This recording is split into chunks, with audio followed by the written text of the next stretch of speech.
Assalamu alaikum dear students. Welcome to the online mathematics class.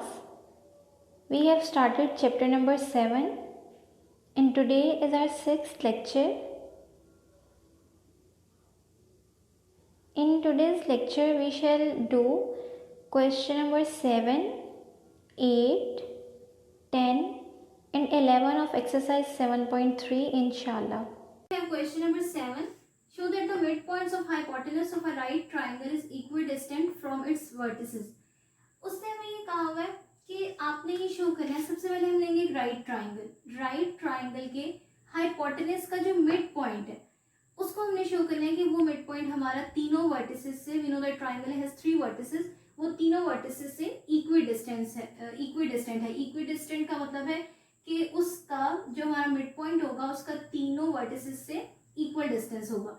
So first of all we take a triangle OAB. एक triangle consider कर लेते हैं OAB having vertices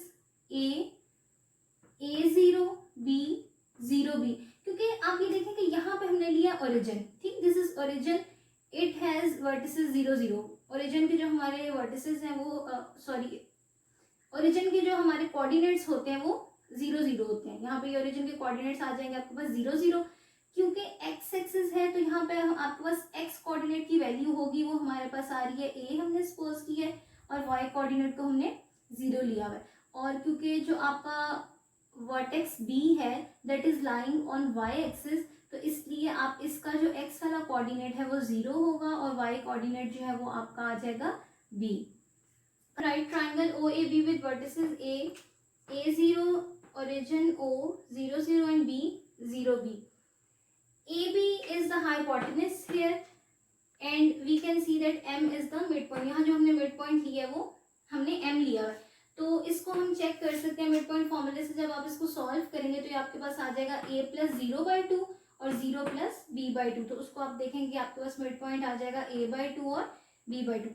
तो असल में सबसे पहले हमने किया क्या, first of all we have find out M. सबसे पहले हमने M फाइंड आउट कर लिया so that in the next step हम ये प्रूव कर सकें कि जो M है वो हमारा इक्विडिस्टेंट है फ्रॉम ऑल द 3 वर्टिसेस. यानी हमने ये शो करना है कि AM must be equal to BM and that must be equals to OM. और क्योंकि ये डिस्टेंस की बात हो रही है तो यहाँ पे हम इन सब का मैग्नीट्यूड लेंगे.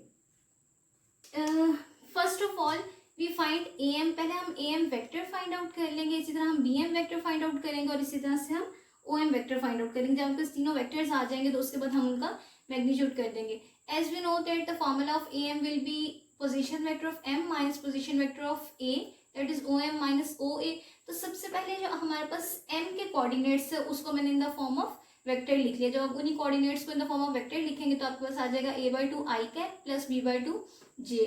और इसी तरह से हमारे पास A जो पॉइंट है वो था A0, तो जब आप उसको वेक्टर बनाएंगे तो आ जाएगा AI cap plus 0 J cap. इनको प्लस माइनस करेंगे तो आपके पास AM की वैल्यू आ जाएगी. You will get AM vector as minus A/2 I plus B/2 J. Next we find OM.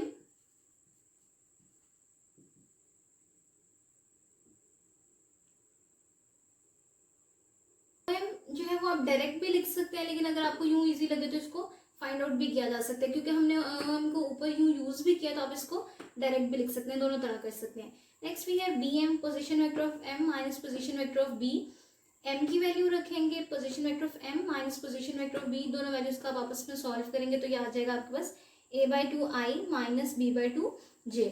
Next we have to find the magnitude of all the 3. तो AM का magnitude लेंगे आप I वाली term के साथ का स्केयर करेंगे और J के साथ वाली टर्म को दोनों को स्केयर करेंगे और उसके बाद आ जाएगा आपके पास square root and you will get A square plus B square square root by 2. Magnitude ले लेते हैं. OM मैग्नीट्यूड आप लेंगे तो आपका आ जाएगा A/2 square plus B/2 square and you will get A square over 4 plus B square over 4 और ये आपके पास हो जाएगा A square plus B square over 2. This is OM magnitude. Next you have to find BM magnitude. तो ये आप ले लेंगे BM मैग्नीट्यूड. ये आपके पास आ जाएगा, हम देख लेते हैं हमारे पास क्या क्या कोऑर्डिनेट्स हैं, a/2 square minus b/2 square, क्या आपके पास हो जाएगा a square plus b square over 4 and you will get it as a square plus b square square root over, ये आपके पास आ जाएगा 2. And now you can see that AM magnitude is equals to OM magnitude is equals to BM magnitude. आप इसको ये भी कर सकते हैं कि इनको हम नेमिंग कर दें, this is equation 2, this is equation 3. इस वाली इक्वेशन को हम अपनी इक्वेशन 1 का नेम दे देंगे. So from 1, 2 and 3 we have AM magnitude is equals to OM magnitude is equals to BM magnitude. Proved. Prove that the perpendicular bisectors of the sides of a triangle are concurrent.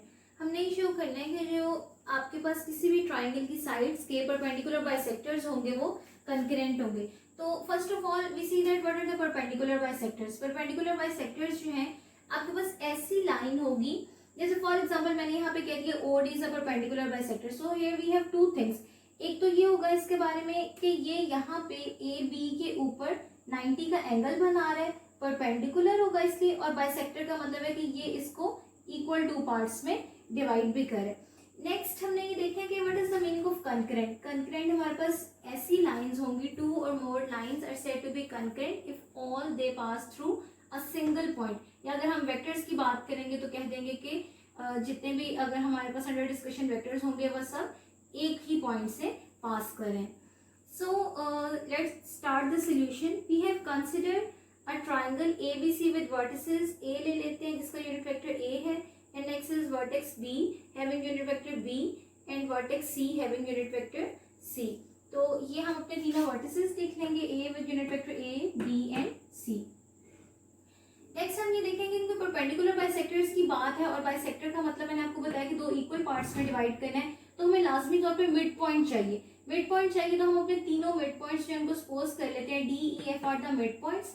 और mid point के जो coordinates हैं वो इस वक्त side AB का अगर mid point हमने D लिया हुआ तो उसके कोऑर्डिनेट्स होंगे आपके पास, उसका जो हमारे पास आएगा कोऑर्डिनेट वो हो जाएगा A प्लस B/2. और इसी तरह से मतलब उसको अगर हम वेक्टोरियली उसको लिखें तो उसका पोजीशन वेक्टर होगा A प्लस B/2. और इसको हम कह देंगे कोऑर्डिनेट नहीं होगा उसका, बेसिकली यहाँ पे पोजीशन वेक्टर ही वो आ रहा है. ठीक है, आपके रेशियो फॉर्मूला से जो हमने मेथड अपना स्टडी किया था उसके अकॉर्डिंग इसका जो पोजीशन वेक्टर है वो आपके पास होगा A प्लस B/2. E का जो पोजीशन वेक्टर है वो आपके पास हो जाएगा B प्लस C/2 और F का जो आपके पास पोजीशन वेक्टर है वो हो जाएगा A प्लस C/2. अब हम ये देख लेते हैं कि हमने इसको प्रूव कैसे करना है. प्रूव करने के लिए हमारे पास टेक्निक ये होगी कि हम ये देखेंगे कि OD is perpendicular to AB, O is perpendicular to BC and OF is perpendicular to AC.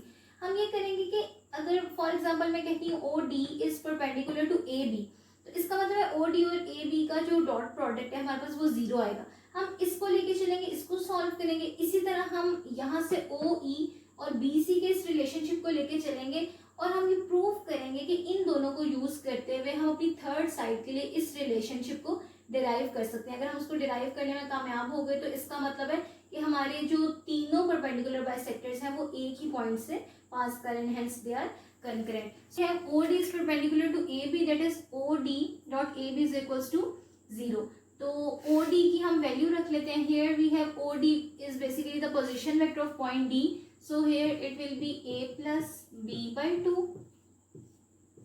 और AB का जो आपका पोजीशन वेक्टर है वो क्या हो जाएगा, हमें पता है कि AB को जब आप लिखेंगे यहाँ पे तो आपके पास होगा position vector of B minus position vector of A, यानी दैट मीन्स वो हो जाएगा हमारे पास B minus A is equals to 0. और इसी तरह से हम ये करते हैं कि वेक्टर्स को ना मल्टीप्लाई करा देते हैं, 2 को बाहर लिख देते हैं. ये आपके पास आ जाएगा A plus B dot B minus A है, तो इसको हम यूँ लिख लेते हैं B प्लस A. आपकी आसानी के लिए मैंने इसे यूँ लिख दिया ताकि हम इसको लिख सकें. In the next step we can write it as B square minus A square is equals to 0. और ये 2 भी आपका उधर जाके मल्टीप्लाई हो जाएगा तो खत्म हो जाएगा. B square minus A square is equals to 0. This is your equation 1. And similarly, from the figure we can see that OE is perpendicular to BC. E is perpendicular to BC, so we have OE dot BC is equals to 0. और हम ये देखेंगे कि OE की value हम रख देते हैं position vector of E is here, and next we have BC is equals to C minus B is equals to 0. ये 2 है, इसे हम बाहर लिख लेंगे, बिल्कुल same on the same lines हमने इसको आगे सॉल्व किया. इनको मल्टीप्लाई करा लेंगे, आपके पास आ जाएगा C square minus B square, and in the next step 2 उधर जाके मल्टीप्लाई होगा, 0 के साथ वो खत्म हो जाएगा, ये आपके पास आ जाएगा C square minus B square is equals to 0. Name this equation as equation 2. Adding equation 1 and 2 we have b square minus a square plus c square minus b square is equals to 0. यहाँ से हम देखेंगे b square cancel हो जाएंगे, we will get c square minus a square. इसको हम लिख लेंगे in the form of dot product, और इसको हम 2 से डिवाइड भी कर सकते हैं दोनों साइड्स पे, क्योंकि 0 है दूसरी साइड पे तो उससे फर्क नहीं पड़ेगा, और आपके पास आ जाएगा c plus a over 2. So c plus a over 2 actually में क्या था, वो हमारे पास एक्चुअली में f का पोजिशन वेक्टर था, इससे c प्लस a ओवर 2 की जगह पे हम OF भी लिख सकते हैं, and c minus a can be written as AC vector. So मैंने आपको कहा था कि अगर हम अपने पहले 2 रिजल्ट्स लेके चलेंगे और उन्हीं रिजल्ट से हम थर्ड रिजल्ट बना लेंगे, then we can say that the perpendicular bisectors are concurrent. तो हमने ये देखा कि अपने पहले 2 रिजल्ट से जो हमारे पास 2 इक्वेशंस आई हैं, उनको ऐड करने से हमारे पास थर्ड रिजल्ट जो है वो खुद ब खुद ही बन गया. इसका मतलब है कि जो आपका थर्ड परपेंडिकुलर बाइसेक्टर है वो भी उसी पॉइंट O से पास कर रहे हैं. Hence all the perpendicular bisectors of the sides of a triangle are concurrent. It is asked that we have to prove that the angle in a semicircle is a right angle. हमने ये prove करना है कि आपका जो semi circle में angle होगा वो राइट एंगल होगा. तो सबसे पहले ये देख लेते हैं कि इस बात का मतलब क्या है. इस बात का ये मतलब है कि फॉर एग्जांपल हमारे पास ये सेमी सर्कल होगा, ठीक, इस पे हम कोई पॉइंट अगर ले लेते हैं, फॉर एग्जांपल मैंने पॉइंट P ले लिया यहाँ पे, इस पॉइंट को जब हम एंड पॉइंट से ज्वाइन करेंगे दोनों एंड पॉइंट से, तो यहाँ पे जो एंगल बनेगा वो हमारा हमेशा 90 का एंगल होगा. So we start the solution. सबसे पहले एक सेमी सर्कल ले लेते हैं with end points minus a and a. Here O is the origin. तो हम ये देखेंगे क्योंकि ये आपका बात हो रही है एक्स एक्सिस पे, ये ओरिजिन है, तो टुवर्ड्स द राइट हमारे पास एक्स कोऑर्डिनेट पॉजिटिव होगा, तो हमने उसको a लिया हुआ है, और हम ये देख सकते हैं कि from O to a is the diameter है, and towards the negative of x axis जो पॉइंट है वो आपका आ जाएगा माइनस a 0. इन्हीं बातों को हम वर्ड्स में लिख लेते हैं. Consider any point P x y on the semi circle with a dash minus a 0 and a0 as ends of diameter. हमारे पास हमने ले लिया डायमीटर a डैश a, और इसके साथ हमने सपोज कर लिया पॉइंट P x y. मैंने ये पॉइंट यहाँ पे सिलेक्ट किया, आप इस पॉइंट को कहीं और भी सिलेक्ट कर सकते हैं. आप इस पॉइंट को अगर यहाँ लेके अपनी इसको दोनों वर्टिसेस से ज्वाइन करेंगे तो आप यही देखेंगे कि यहाँ पे जो आपका एंगल बन रहा है वो भी राइट एंगल ही बनेगा. We have to prove that, हमने ये देखना है कि हमने शो क्या करना है. We have to show that angle in a semi circle is a right angle. So we actually want to show that a dash p is perpendicular to AP, और हम अगर इसको वेक्टोरियली बात करेंगे तो हम कह सकते हैं कि we have to prove that a dash p dot AP is equals to 0, because we know that if the scalar product is 0 then both the vectors will be at 90 degree angle. तो यहाँ पे हम बारी बारी दोनों पहले angles ये दोनों अपने वेक्टर्स फाइंड आउट कर लेंगे, फिर उनको डॉट प्रोडक्ट लेंगे, और हम ये देखेंगे कि इनका जो डॉट प्रोडक्ट का रिजल्ट है वो हमारे पास 0 आएगा.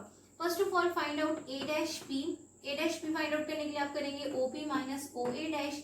OP जो पॉइंट P हमारे पास जो पॉइंट था वो था XY, तो इसको in the form of vector लिखेंगे तो आपके पास आ जाएगा XI प्लस YJ, और A डैश पॉइंट हमारे पास था माइनस A0. इसको जब आप वेक्टर बना के लिखेंगे तो ये आ जाएगा माइनस AI प्लस 0J, और जब हम इसे प्लस माइनस करेंगे तो आपके पास ये रिजल्ट आ जाएगा. Next finding AP.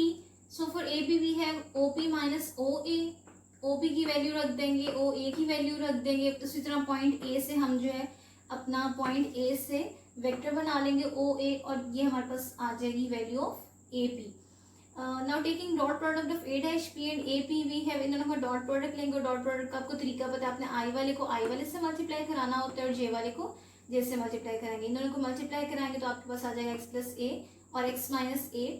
और इसको आप देखें ए प्लस बी और ए माइनस बी के फॉर्मूले के अकॉर्डिंग हम इसको लिख सकते हैं x square minus A square. In the next step, we will arrange it as x square plus y square minus a square. Now, for a circle with radius a, we know that equation of circle is x square plus y square. We know that for a circle with radius a, equation of circle is x square plus y square is equals to a square. और हम यहाँ पे ये करेंगे कि आपका ये जो x square plus y square है, इसकी जगह पर हम लिख देंगे a square. और देन हमारे पास a square minus a square करेंगे, ये कैंसिल हो जाएगा and we will get a dash p dot a p is equals to 0. यानी हमारे पास दोनों वेक्टर्स का जो डॉट प्रोडक्ट है वो 0 आ जाएगा. So we can say that angle in a semi circle is a right angle. 11. Prove that cos alpha plus beta is equals to cos alpha cos beta minus sin alpha sin beta. You are already well aware of this formula. ये आपका fundamental law of trigonometry है जो हमने अपने 10th chapter के start में भी prove किया था. लेकिन यहाँ अब आपने इसको वेक्टोरियली प्रूव करना है. यानी अब अगर आपको सेकेंड ईयर में आएगा तो ये क्वेश्चन नंबर 7 के साथ उसी के पार्ट में होगा और आपने इसको वेक्टर्स के थ्रू प्रूव करना है. It is a very important question. तो इसके सोल्यूशन में हम सबसे पहले देख लेते हैं कि मैं आपको बताती हूँ कि हमने एक फिगर किस तरह से ड्रॉ किया, फिर उसी को हम वर्ड्स में लिख लेंगे. आप ले लें एक एक्स वाई कोऑर्डिनेट सिस्टम. यहाँ हम ले लेते हैं O is the origin and here we have this is x axis and this is y axis.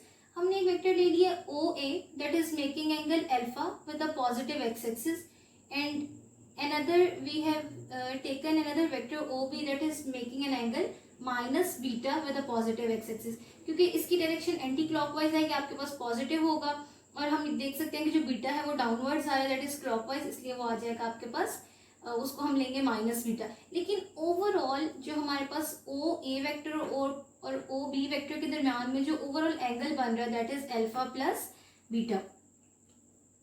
और अगर आपके जहन में ये आ रहा है कि इसको हमने अल्फा माइनस बीटा क्यों नहीं लिया, तो ओवरऑल एंगल तो हम उसका मैग्नीट्यूड देखेंगे ना, तो आपके पास आएगा अल्फा और ये बीटा. ये नेगेटिव साइन है that is just for direction. So the angle between O A and O B is alpha plus beta.